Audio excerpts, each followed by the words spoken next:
Happy Friday, my YouTube peeps. I was just going to give a quick update and a realization.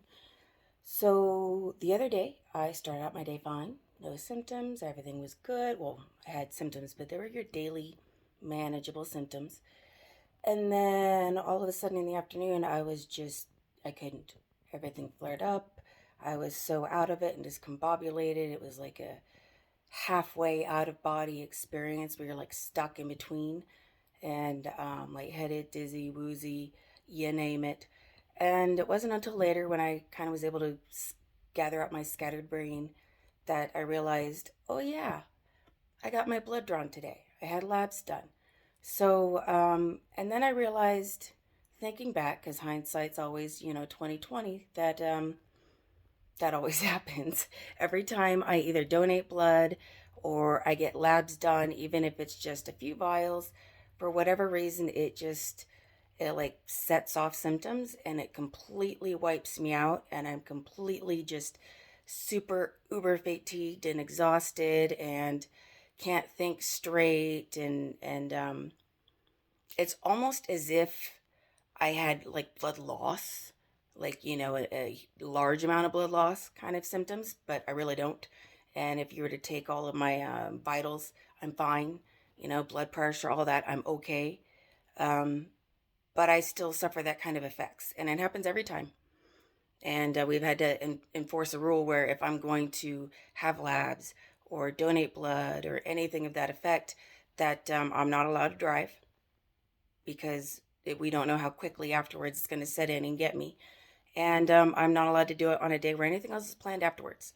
And I need to have a plan in place for everything, like picking up my son from school, or if something else needed to be done, or anything like that. So just wanted to point that out. I had a realization, and get these a lot when you have something that's still kind of rare or uncommon, or just that not a lot of people know about.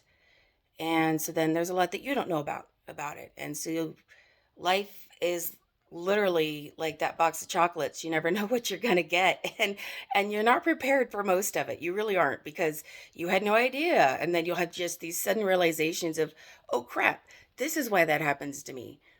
This is why that happened. Oh, well, I need to take this into account now. And this is what this did. And this is why this happened. And so this was just a quick little video. Let you know I'm feeling better. I'm doing fine. And it's something I wasn't taking into account and I wasn't prepared for. And now it's just another thing to add to the list of being prepared.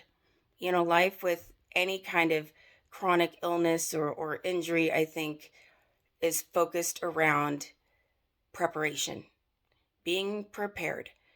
Being prepared to adapt in whatever way needs to be adapted, whether you have a mobility device like wheelchair or a cane, or using oxygen, or just things like not being allowed to drive, or having a caretaker or caregiver or somebody with you for safety when you know that you're going to be at a higher risk for some symptoms that are going to maybe put you at more of a safety risk. So I think life for a lot of us focuses around preparing. Everything is about being prepared. Everything is about looking at possible scenarios and possible issues and symptoms and things that can happen, good and bad, and how we're going to adapt, what we're going to do, how we're going to respond, and then preparing appropriately ahead of time. So we can still live our life and we can still, have a good quality life and do things and get things done, and not be just stuck in a state of, well, I can't do anything or go anywhere or be anything at all because, stuff might happen and I can't, well, knowledge is power, and but it's useless if you don't use it. So, using that knowledge that you gained from research or understanding or discussions with your doctors, or any of these types of vlogs or posts about, the various things that we all go through, taking that and arming yourself and using them as tools, and using that knowledge as a tool to help you adapt. And if you can't think of what am I going to do, how am I going to adapt to this, reach out. I've done that on a few occasions. Like, I don't know how to adapt to this. I don't know what kind of other options. My brain's just not not thinking out of the box today. I'm having a hard time with it. Reach out, you know, um, brainstorm with family, brainstorm with friends, reach out to the people that you follow on Instagram or Snapchat or YouTube or Facebook or any of these things and be like, how do I adapt? What can I do? Or just Google it. Google it, and put those terms in the search boxes and see what comes up, because I guarantee that you're not the first person ever to face whatever the situation or challenge is. And there is a high likelihood that there may be some answers out there for you to help you out. Not a guarantee, because, just because people go through things doesn't mean that they always put it on the internet. I never thought that I'd be doing this kind of thing. But I can say that since I've started doing this, while I've only done, a handful of basic videos, because I am not technologically inclined and I'm still learning how to use all of this stuff, that it's very cathartic, it's very therapeutic, and it is motivating, and it's very helpful both to me and to others, I think, because I know the amount of change and help and value I've gotten from following and watching and reading um, the stories and journals of other people like me that, I didn't even know existed 2 years ago. I didn't even know that this was in existence.